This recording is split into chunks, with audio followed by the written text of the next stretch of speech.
Bongo tolingi kotala na premier passage na Nouveau Testament, ezali na 1 Jean chapitre 3 verset 12. Elobi boye, tikete muntu te azala lokola Kayen, oyo azalaki muntu na Satana, mpe abomaki ndeko na ye. Mpona nini Kayina abomaki Abeli ndeko na ye? Ezali mpo ete misala na Kayina ezalaki mabe, kansi misala na Abeli ndeko na ye ezalaki sembo. Tokotala lisusu, Kayen aboyaki koya epai na Nzambe na nzela na kondima mpe na makila. Nzambe alobi mobikisi azali se moko kati na Nzambe mpe banto. Nzambe azali na nzela moko pona tozwa bolimbisi na masumu. Ezali na nzela na Yesu. Ezali na nzela na mbeka na Yesu. Na ntango na kala ezalaki na nzela na mbeka na kosopa makila na nyama mpe na kondima. Po ba elema mibale oyo eza nécessaire mpona lobiko, kondima mpe makila. Mbeka. Tango Adam na Eva basalaki masumu, bango balataki matiti. Me Nzambe abomaki meme to taba, alobi alatisaki bango na bampusu na nyama. Pona kuboma nyama esengeli eloko nini esalama? Makila esopana. Bongo mbeka na liboso ezalaki na kati na jardin na Eden.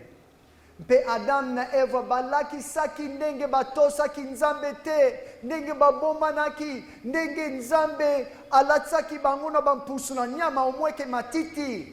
Babetelaki bango lisolo yonso ata Genèse chapitre 3 verset 15. Ndenge un jour Nzambe akotinda mobikisi.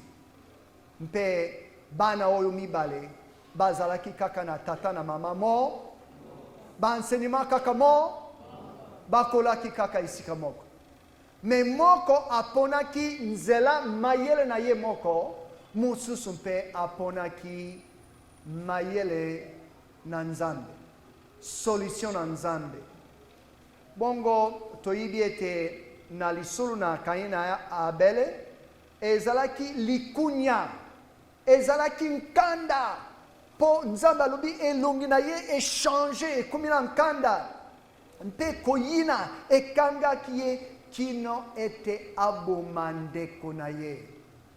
Tala, masumu yonso ebandaka moke, ebandaka na makanisi, na motema ebandaka moke, me ekolaka, ebotaka, ekumaka munene. Ezalaki te Kain kaka mbala moko achuba kutu Bible elobi na liloba original na Hébreu, elobi kobuma wana slay na anglais, elobi ete agorger. Agorger. Ndenge nini ayebaki kogorger? Mpo amonaki deja tata na mama na ye bazo gorger nyama, pe makila ezo sopana pe bazo sala mbeka. Amen? Me ye au moins agorger nyama, mpona masumu na ye, ake kogorger ndeko na ye. Me ebandaki na moke ekolaki monene. Tala na Nouveau Testament ezako kebisa biso lisusu na Hébreu. Na Hébreu chapitre 11 verset 4. Elobi pona kondima Abele abonzelaki Nzambe mbeka na malamu koleka oyo ya Kain. Kain pe apesaki mbeka, me ezalaki oyo Nzambe asengaki te. Mpona kondima Nzambe atatolaki na ntina na ye ete azali muntu na sembo. Mpo ayi na nzela Nzambe asengaki. Kain aboyaki kosenga bolimbisi, aboyaki kobongisa ye na Nzambe, aboyaki koya na nzela na Nzambe. Nzambe alobaki okoya na ngai na nzela na kondima, na nzela na mbeka na makila po Hébreu 9 22 lobi soko makila masopanite bolimbisi na masumo ezali te. Hébreu 11 elobi soko na kondima te ekuki kosepelisa nzambe te mpo bantu yonso oyo bakoya epai na nzambe efu baya na nzela na foi na nzela na kondima. Mpe Kayena alingaki botosi te, azalaki pur rebelle, alingaki botosi te lokola elobi na 1 Samuel chapitre 15 verset 22. Saul atosaki ndambo me atosaki complètement te. Saul atosaki me azwaki mokonzi Agag abombaki ye. Saul abombaki banyama na mafuta mpo asala mbeka epai na nzambe. Nzambe alobi nalingi liboso botosi koyoka liloba na ngai mpe kotosa ngai.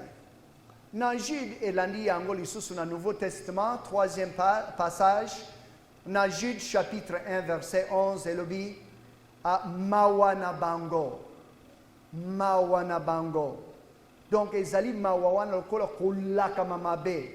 Mawa na bango pamba te balandaki nzela na Kaina, bapengwaki lokola Balami mpona lokoso na mbongo, mpe bakufwaki lokola Kore mpona botomboki, rebellion, botomboki.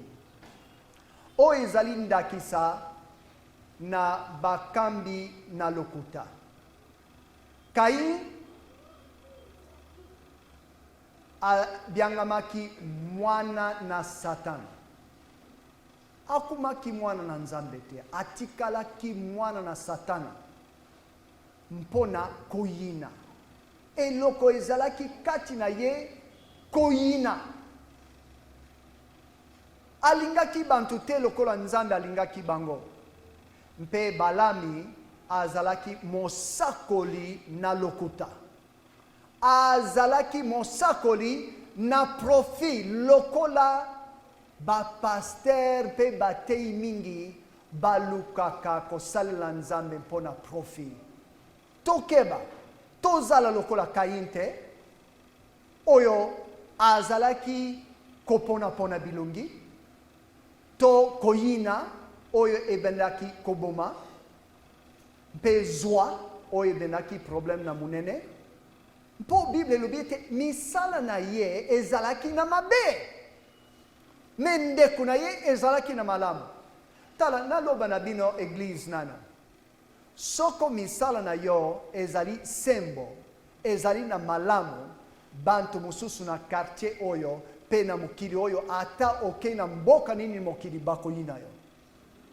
Mpo olingi kosimba verite, oboyi makamu na lokuta, oboyi makamu na nyoka, oboyi mayele na mokili me olingi mayele na nzambe Biblia.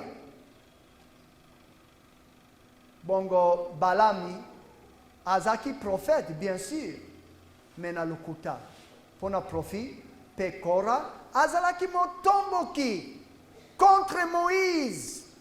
Alingaki bantu balanda ye omweke balanda mutoyo nzambe apesaki. Bantu mingi pe na ba église baza batomboki. Soko bamoni leader moko balingo landa ye balingi boyo mosusu te babani kolanda kaka leader wana baza batomboki. Baponaka bilungi. Nzambe alingi yango te. Na 1 Jean tolingi kotala mpona kolimula malamu likambo oyo na koyina. Likambo oyo na koyina ezali likambo lelo bazali kobunda na Israel mpona koyina. Mpo Israel azali kobundisa bango te. Abundisi bango po bayi koboma bantu na mokolo moko na 7 octobre.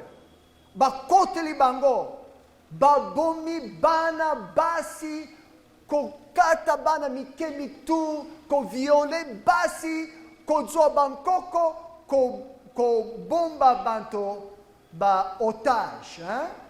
Eza malamu te. Wana ezali lokola Kain. Wana ezali koyina. Mpe mokili bakoyina biso. Me biso tokoki koyina bantu te. Biso Yesu alobaki bantu baza koyina bino bolinga bango. Amen. Kozongisa mabe mpona mabe te. Bongo tala na 1 Jean, lana na liloba na Nzambe, na 1 Jean, chapitre 3, verset 1, botala bolingo monene na tata. Atalisa kibiso, mpo ete tobengama bana na Nzambe. Mpe tozali solo bana na Nzambe, tala ntina nini mokili eyibi biso te. Ezali mpo ete eyebi Nzambe te. Balingami na ngai. Tozali sikoyo bana na Nzambe. Kansi oyo toko koma emonisami nano te. Nzokande toyibi solo ete tango Kristo akomonisa toko koma lokola ye. Donc wana ezali na enlèvement tango Yesu akoya toko zoa nzoto na nkembo. Pamba te toko mona ye ndenge penza ye azali. Muntu yonso oyo azali na elikia na ndenge wana kati na Kristo ami petolaka ndenge Kristo azali mpempeto. Muntu yonso oyo asalaka masumu abukaka mibeko ya Nzambe. Mpamba te kosala lisumu ezali kobuka mobeko na Nzambe.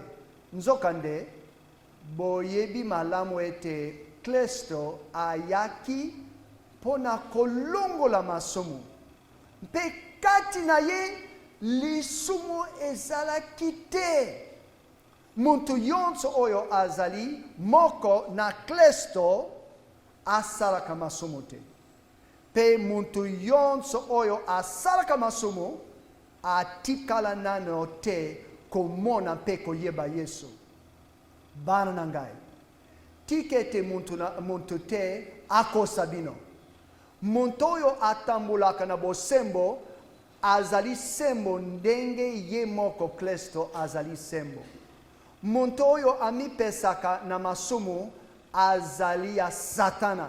Mpamba te Satana asalaka masumu uta na ibandeli. Nzokande mwana na Nzambe ayaki penza pona kobebisa misala na Satana. Muntu yonso oyo akoma mwana na Nzambe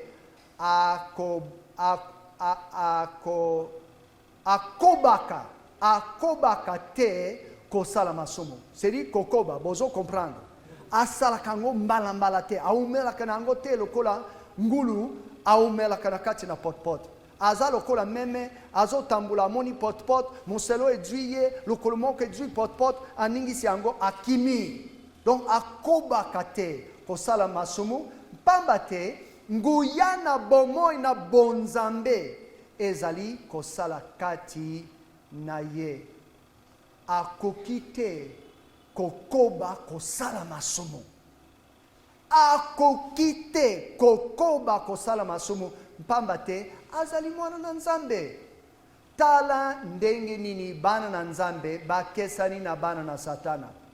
Muntu yonso oyo atambulaka te na bomoi na sembo, mpe alingaka ndeko na ye te, azali mwana na Nzambe te. Mpamba te, tala, sango malamu oyo boyokaki uta na ebandeli, tolinganaka biso na biso. Ebandi na Ancien Testament, tolinganaka. Toyinaka te, tolinganaka biso na biso. Boyetika ete muntu te asala lokola Kaini. Yango nde eza titre na liteo na biso lelo. Euti na liloba na Nzambe. Ngai na fabrike yango te. Elubitika ete muntu te asala lokola Kaini. Oyo azalaki muntu ya Satana. Mpe abomaki ndeko na ye. Mpona nini Kaini abomaki Abele ndeko na ye?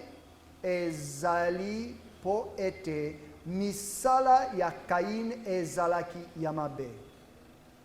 Tango amoni misala na ye ezali na mabe, pe na ndeko na ye ezali na malamu na bosembo abandi koyina ye. Abandi kozwa nkanda mpona ye. Po ye atambulaka na bosembo. Abangaka Nzambe. Ayi nzela na Nzambe. Abandi kotosa Nzambe. Nzambe alobi nandimi mbeka na yo me na boyo oyo na yo. Natuna bino. Eske Nzambe ntango Kain ayi na bambuma na ye lokola mbeka kopesa Nzambe. Eske bambuma ba paipai, ba bitabi, ba manga, ba anana ezalaki oyo Nzambe asengaki oui ou non? Non. Ezalaki mayele na ye. C'est ça religion. Religion ezali ete mayele na banto mpona ko atteindre Nzambe. Me toko suka. Toko kukate. Esengeli toyeba mayele na Nzambe. Mabongisi na Nzambe. Me Kain tango ayi na mbeka oyo Nzambe andimite. Nzambe apesaki ye deuxième chance. Totel misanano misapi mibali. Tolo babisi onso deuxième chance. Ce que vous comprendre deuxième chance, c'est dit na mtango moko aite na ndenge Nzambe asengaki, mais Nzambe apesi ntango mususu ete abongwana. Ete ayoko oyo Nzambe azali koloba mpe atosango. Ndeko na ngai, lelo Nzambe apesi yo deuxième chance. Amen. Apesi yo ntango lisusu ete yo olanda liloba na ye. Ozonga epai na ye na ndenge ye asengi. Tika kozala na zua mpona moninga oyo asalaka malamu. Elobi misala na ye ezalaki misala na mabe. Elobi na verset 13 na 1 Jean chapitre 3 verset 13. Bande konangai. Awazo komela bandimi. Bokamwa te soko mokili ezali koyina bino. Bokamwa te soko mokili ezali koyina bino. Mokili ekoyina biso bandimi me biso toyina bango te. Biso tozongisa mabe mpona mabe te. Na verset 14 elobi toyebi. Ah merci na Nzambe mpona liloba oyo na Bible ezali ebele. Ezali kotanga mamba toyebi. We know. Donc ezali confirmé makambo mususu toyebi te. Lokola lobaki toyebi te nzoto na nkembo sika ntango Yesu akoya. Toyebi yango te précisément. Po tomoni nano nzoto na nkembo te. Tomoni kaka nzoto oyo na musuni. Mais ezala makambo mususu Nzambe alobi ete toyebi. Amen. Bible lobi ete na Deutéronome na kansi 29 lobi ete makambo mususu ezali secret na Nzambe. Ebomami mpona Nzambe. Pe biso toyebi yango te makambo azosala. Lelo makambo azali kosala na Israel. Ezali makambo Nzambe apesaki prophétie ete kosalama. Avant Yesu aya tala bokomona bilembo oyo ekosalama. Toyebi ete tosili kolongwa na kufwa mpe kokuma na bomoi mpo ete tolingaka bandeko. Tala ba preuve na sali. Tala ba preuve na sali. Okoki koyeba muntu soko ayebi Nzambe solo abongoli motema aza vrai chrétien. Aza dora tongwa nzu. Boyibi ba mate yango. Bobosane yango. Ah, boyibi yango. Okoyeba mundimi dora na mundimi ngwanzo na bidzaleli na bango. Bible lobi toyebi. Toza na preuve pona bandimi na vrai balingaka bande kuna bango bandimi na koleka oyo na tribu na bango. Tala na moniete to bani kozwa bandimi na solo na iglizo yo. Po toza kaka biso na biso te. Ata mundela yawa to yambiye. Me to botamaki ne yete. Amen. Ata nkundu alungwi kuna yi panabiso toyambie. Amen. Muswahili ayi toyambie po azali mwana na Nzambe. Bozola nangai.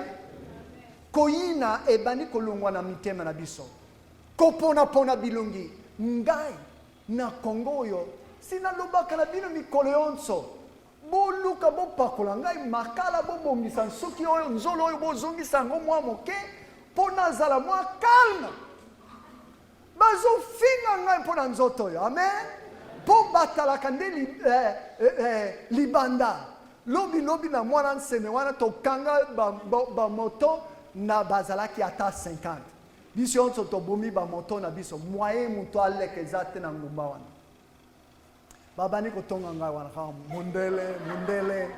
mundele okoma wewa ngai navandi na ngai kimia ntango bazotala ngai kaka moto na moto azotala bamosusu bayibi ngai te baoyo bayibaki ngai bazalaki na wana nsima mosusu kuna nsima alobi yo yibi te ete ya ayebaka lingala ozotonga ye boye bongo ntango bazolobela nga boye mundele okomi wewa ebongo passager na yo ozobula te na moto na yo bazosekisa ngai nalobi ngai nakendaki na eglise mpona kosambela nde nazozonga badio nzoka nde alobaka lingala mundele yango alobaka lingala amen ntango na bandi kolobela bango ngai mpe naza wewa kaka lokola bino biso kaka bawewa babukani mpusu na ngai na mundele elongwi babandi koyamba ngai kitoko amen ndeko na biso wewa yo leka liboso outi na eglise leka liboso mosusu abandi koteya omoni obandaki koloba mpo na ye nzoka nde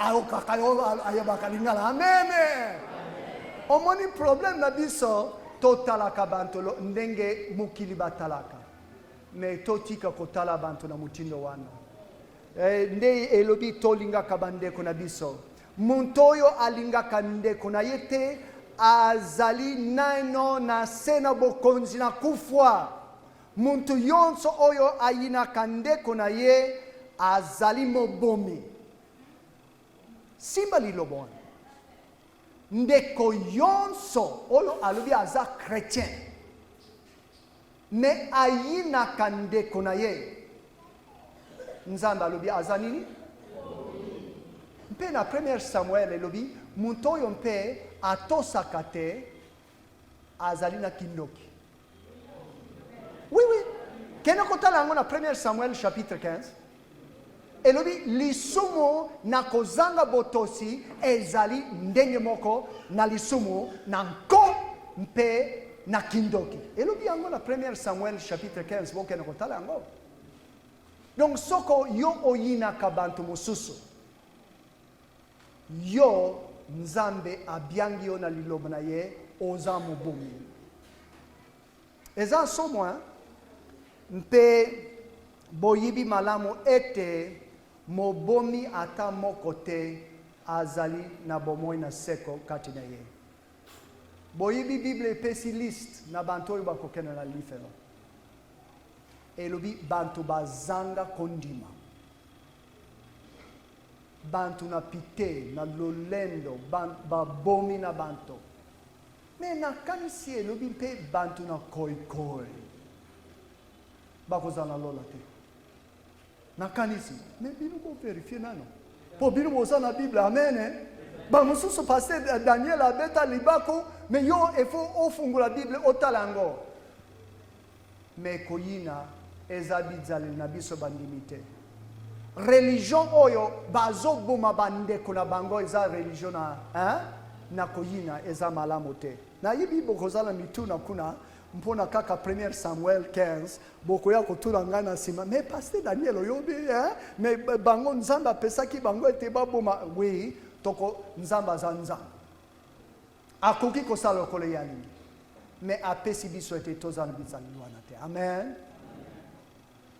nde elobi na verset 16 na 1 Jean chapitre 3 tala ndenge nini toyebi ndimbola na bolingo Yesu Kristo akabaki bomoi na ye mpona biso boye biso mpe tosengeli kokaba bomoi na biso mpona bandeko na biso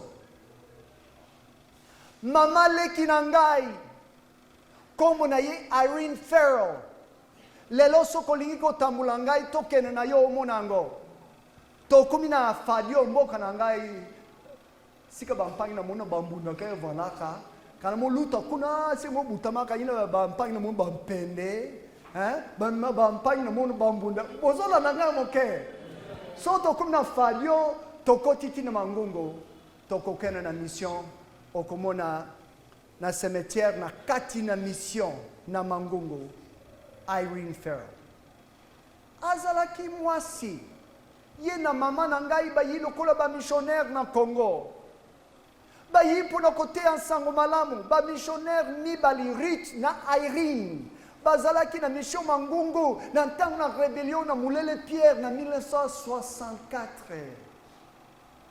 petala bakotili bango na minuit bantu basi bakoti na mbeto mpona balala balobi bima babimisi bango na bilamba o balataki na butu mpona kolala bazwi flash babeti mama leki na ngai awa kaka na musisa o na makila na nkingo direct ya kwei bazukisi Rit me akufite tala bandeko mama Irene andimaki kokufa mpona bantu mususu bazwa bomoya amen mpona bantu mususu barebelo batondaki na jamba pe na lukuta baya epai na Yesu eske yo mpe okuki kokufa mpo ete moninga na yo abika eske yo okuki kozala na attitude na sacrifice ndenge Yesu azalaki na yango mpona kobikisa biso mpona kokumba ye moko akumbaki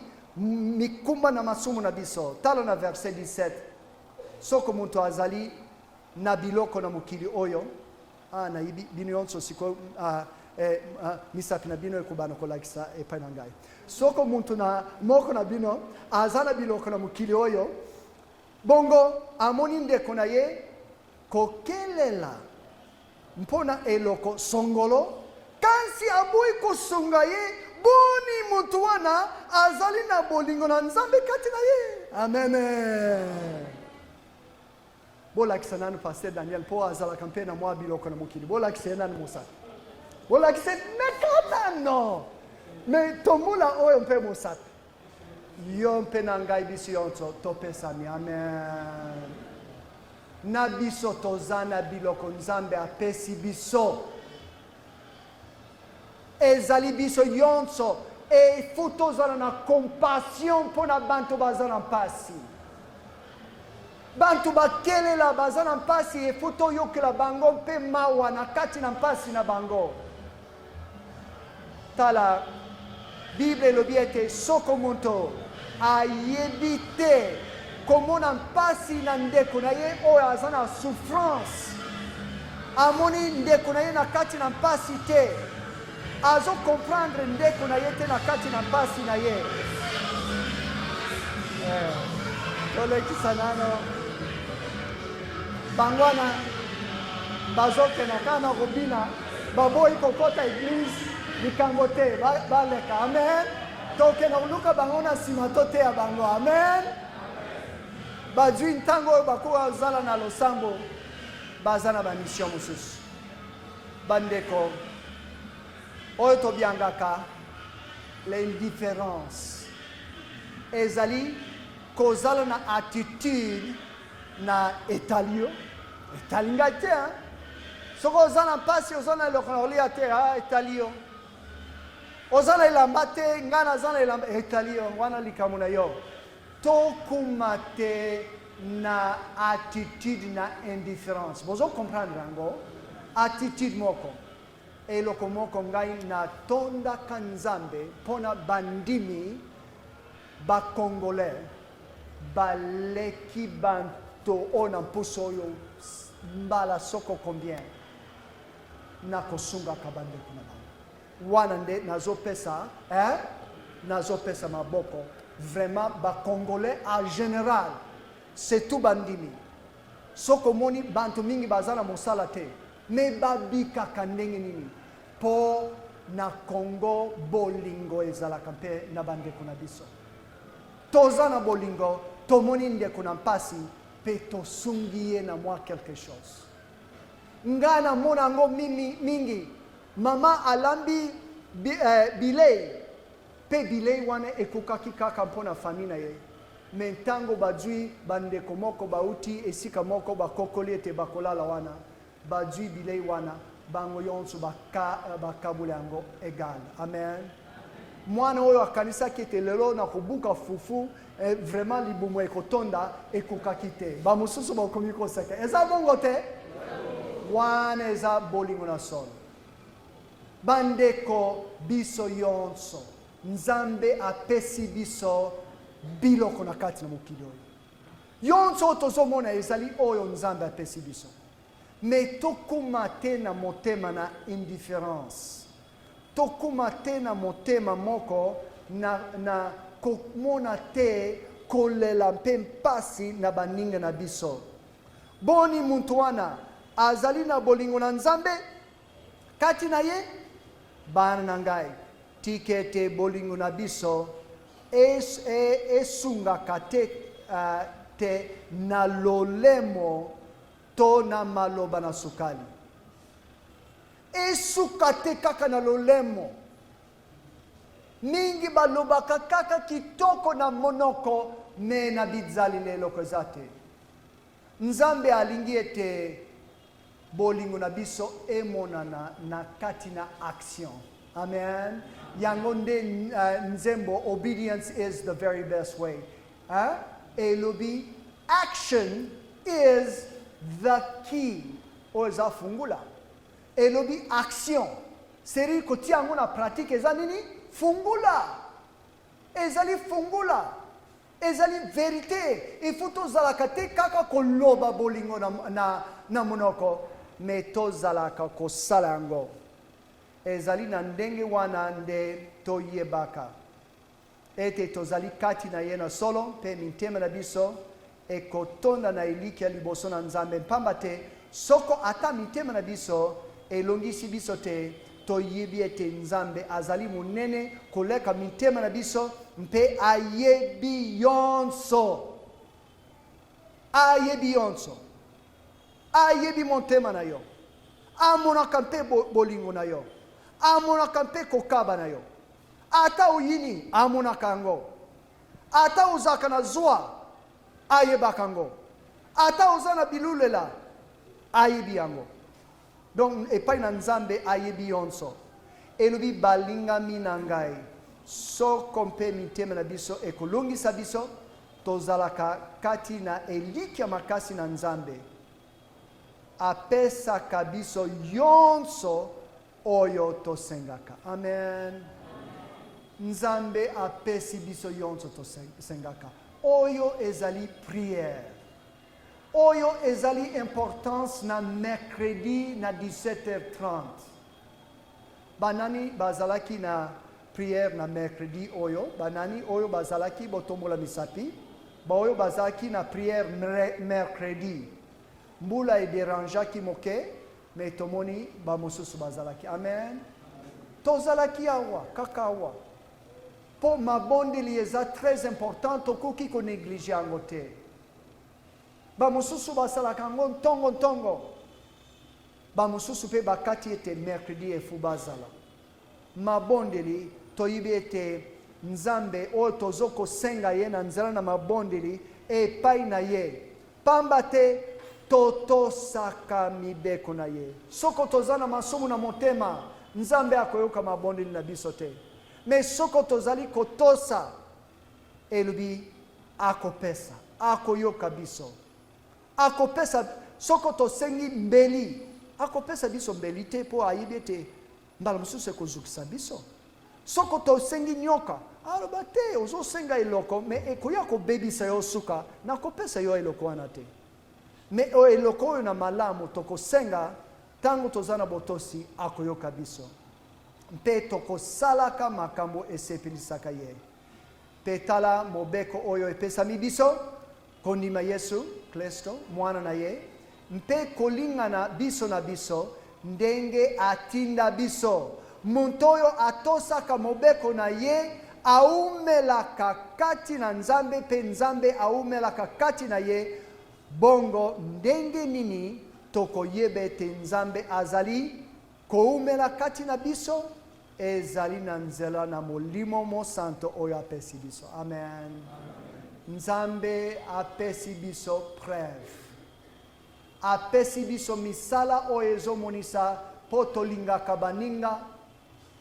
Epesi preuve te oui solo tozali kati na Yesu. Solo tobongwani solo. Solo masumu na biso elimbisi. Solo molimo mosanto azali motambwisi na bomoi na biso. Conclusion, lelo tokosimba ba conclusion yo. Preuve ete tozali lokola Kain te ezanini. Toyi epai na Nzambe na nzela na kondima mpe na mbeka na Nzambe ye Yesu Kristo. Toyi epai na Nzambe na nzela na kondima mpe na koyamba Yesu. Wana ezali preuve. Kain alingaki te koya na mbeka oyo na makila. Alingaki mbeka na anana. Me ata ofini anana ndenge nini namang okamuli yango osali nini ekomi mai ekokuma makila te. Amen. Est-ce que robungsa mai na anana ekuma makila? Ekokuma makila te. Esengeli kozwa nyama. Nyama na liboso. Nyama oyo azanga litona. O aza parfait. Pe kopesa Nzambe. Ezalaki mutino Nzambe asengaki me apesaki promesse ete akotinda mwana na ye. Akoya kokufela biso na ekolonso. Elamba etikali me Yesu azali susu na ekolonso te. Amen. Ake kobongisela biso esika. Alobi nazoko ya lisusu. Me pona koya na ngai na Matthieu 24 bokomona mwa bilemo na suka. Amen. Est-ce que tozomona ngo lelote? Bitumba na bansangula bitumba banzala bampela na makasi bantu yonso bazokufa makamu na mystique ezali ko salama poto zali na mikolo na suka Yesu alingi kozwa lingomba na ye. Amen. Lingomba na ye ezali bantu oyo babota misika bongo Kaina yina mayele na ye, na makasi na ye, na effort na ye, na misala na ye. Nzambe alobi misala malamu ekobikisa biso te. Ezali kondima Yesu. Tombo ya mayele mpe misala na Satana. Soko ezali zwa, kanda, koyina, koboma, toboya bidzaleli na mutindo wana. Ezali bidzaleli te na mundimi. Tokangaka mitema na biso epai na bampasi na bantu mosusu te. Tango tomoni mutu azokelela, mutu azana mpasi, tozala mpe koyoka mpasi oyo ya azoya nango. Soko Nzambe apesi biso eloko na kati na mukili oyo, ete tokoki kosunga ye ata na mwa minkate, tonguba, alia, tomai na komela, topesa ye, topimela ye te. Po wana ezali kolakisa ete tozana bolingo mpona bantu mosusu. Mpe tokanga mitema na biso te epai na bantu. Tokuma te na attitude na l'indifférence. Ngai nazala mobateli na ndeko na ngai. Oyoki Kain. Yoka eloko mawa na Kain. Tango Nzambe atuni ye mpona ndeko na ye. Eske Nzambe ayebaki te ete kuna lisobe deja ndeko na ye akufi? Ayebaki te? Ayebaki. Me atunaki ye po alingaki ye moko ayanula. Alobi na Nzambe nayebi te. Lokuta. C'est ça bidzaleli na Satan. Lokuta. Nzambe alingi yango te, alingi bosolo. Lokuta nayebi te. Alobi nayoki makila na ndeko na yo ezolala deja nayebi te obumi ndeko na yo. Alobi eske ngai naza mobateli na ndeko na ngai? Baninga tozwa attitude wana te.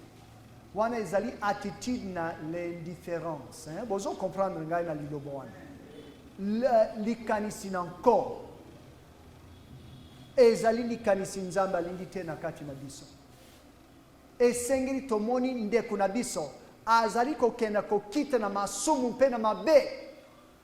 Mpe tole abeba ye moka muta poni badiambo wana mutu na ye kaka ebeba likambo te ata akufa likambo te wana eza etali ye wana ezali l'indifférence ezali kozwa attitude moko na nkomo attitude moko omoni ndeko na yo na kati na masumu elingi kobebisa ye okokende epai na ye okoteya ye okozela te pasteur diacre aya yo moko okokende epai na ye mpo oyibi likambo yango pasteur ayibi te okokende kopesa ye kokebisa ye kopesa ye baconseil longo na liloba na Nzambe yango wana kansi tomonisa bolingo oyo na Yesu oyo na 1 Corinthiens chapitre 13 verset 1 à 13 verset 1 lobi ete soko tozali na bolingo te tozali lokola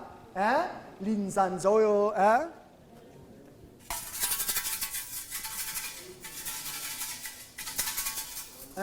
toza na bolingo na solo te amen tozali kaka kobetaka bantango ko tozoloba mingi me bolingo eza te bolingo na action ezali te mpe na verset 13 yango wana elobi ata kondima mpe elike ezali me bolingo amour amen amour na Nzambe eleki yango yonso ezalaka te kaka na maloba kansi na misala tolingaka te kaka muntu azali na libota to ndeko na biso to ekolo na biso mpe tolingaka ata banguna na biso wana eza bolingo na solo wana ezali mutinu Yesu alobaki bolinga ata munguna oyo asalaka yo mabe kozongisa ye mpona mabe te lakisa ye bolingo mpe na yango ekobenda ye epai na Yesu bolingo na solo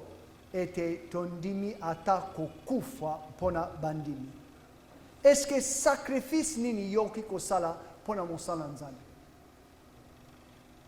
sacrifice nini yoki kosala mpona komema sango malamu eske yoki kokufa mpe na nzela na komema sango malamu lokola mama leki na ngai Arina kufaki ete ondimi ete oui ata bakoki koboma ngai na barebele na mulele Pierre me malamu bantu bayoka sango malamu wana eza sacrifice wana ezali bolingo na solo ete muntu akoki kopesa ata bomoi na ye mpona ndeko na ye numero 4 Kaye ayinaki Abel mpona misala na ye moko ezalaki mabe tango yonso muntu azali na misala na mabe akoyina oyo na asalaka malamu verite wana sima yango makasi tiango na epele na ndako na yo soko ozali kosala malamu baoyo basalaka mabe bakolinga yo te po ozali kotambola na bosembo mpe na alima wana eza verite Yesu alobaki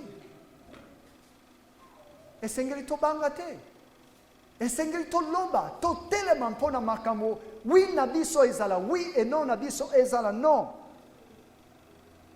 numero 4 Kaina ayinaki Abele mpona misala na ye ezaki mabe kansi yo nandeko na ye kansi oyo nandeko na ye ezalaki malamu mpe na sembo yo na ngai soko mutu moko azwi libako malamu tokosepela yo na ngai soko moni tata mususu na kati na etongo na biso abani koya na voiture eske okobana kona ni Nzanga apesi ye voiture sima omoni frère mususu ayina moto na ya ji moto ndenge nini euti wapi tala elamba azolata ngaza elamba wana te omoni bizale na mutini wana eza bizale na Nzambe kutu biso soko tomoni ndeko na biso azwi eloko malamu Nzambe apambuli ye tokobana kobeta maboko mpe kosepela kosala fete te Nzambe apesi ye me bamosusu soko bamoni ndeko azwi mwa eloko bakumi kaka koyina ye kotonga ye po misala na bango eza mabe mpe balingi oyo na moninga akena avance te bongo biso tozalaka na bizali wana te numero 5 na monkana na liboso na Bible Genèse. Boyoka oyo malamu. Na buku na liboso na Genèse chapitre 4. Elobi soko osali malamu okondimana te. Nzambe atuni ye. Zonga pesa mbeka na makila yaka na kondima na kosala nini? Na kolimbisa yo. Me alingaki kozonga kotosa te oyo Nzambe asengi. Aboyaki. Mpe elobi pe soko osali malamu te mbele lisumu ezali kolala. Tanga ngona français. Pona anglais it's crouching. Sin is crouching at the door. Door is a porte. Servir na ekukina bomoi na yo na ngai, masumu ekiti kaka na entre na porte na bomoi na yo, ezali crouching. Crouching ezali eloko yo, mbwa na ngai, mpe nyau na ngai basalaki lobi na miso na ngai. Ndeke moko ayina lupangu na biso nazo solo na moto, namoni nyau akoti na position na combat. Boyibi position wana. Bakitaka penpene na mabele. Boyibi na kosala ngo yonso teme. Boyibi eloko na combat. Amoni ndeke. Azali koya. Ndeke soka tali boya telemi. Soko ka ndeke abaluki kamo pat ndenge ngai pe chercher na boma nyama mingi.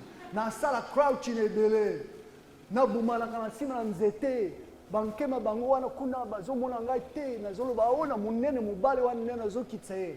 Me awa kama kashende azali awa musika te ya ngana kasi akoyoka ngai te na nyati kako mo eloko ke tangu kashende atali ngai bankema yonso bakini ngai na njoka munduki na beta ye. Amen. Donc elobi lisumu eza lokole loko elali. Kolala wana eza kolala na pongite. Lingana sepile na lingala yango te. Kolala yango eza position na combat. Eza na position na kolia. Eza na position mabe na soda aboma ni po aboma moninga na ye. C'est ça Satana. Azali kozela na ekoki na yo. Ofunguli kaka moke. Tala nenga kutuna na ndako na yo. Biloko yonso na mabe. Montema na muntu boyebaka mwa buku wana. Tokela. Me natalaki lisusu na mukana na suka na Bible na Emoniseli chapitre 3 verset 20. Elobi Yesu a terminé ekoki. Amen. Azali kobeta. Amen. Azali kolinga ofungula. Yesu mpe azana ekoki.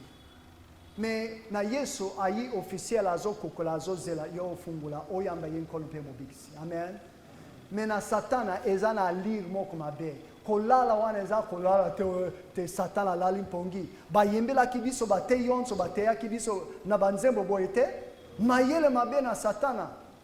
Kolala na ye wana ezana position moko ete akota mpe abebisa pona Satana mosala na ye koboma kobebisa kopanza esengeli toyeba stratégie na ye. Numéro 6 elobi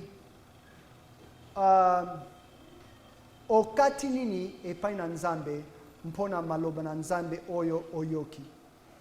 Muntu na muntu akosamba na ye moko liboso na Nzambe. Ezali na 2 Corinthiens chapitre 5 verset 10. Ezali pena Emoniseli. Na 2 Corinthiens chapitre 5 verset 10 ezampo na bandimi. Bisi onso toko telema toko sambisama. Na pasteur Daniel ako telema ako sambisama. Mena Emoniseli ezali mpona bapakanu bako telema liboso na kiti na mpembe na bokonzi na Nzambe bako sambisama mpona masumu na bango.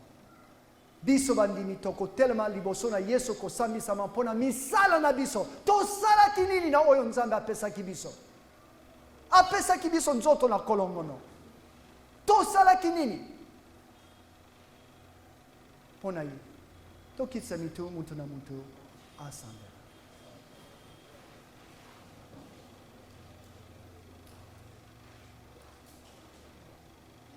Kotala moninga te sikoyo ye wana kuna oyoki pasteur Daniel azote te muntu na muntu ngai oyo na yoki na tosango na simango na changer na zwa ekateli yo zwa ekateli na minito zwa ekateli na likamu nini nzambe alobilio yebisa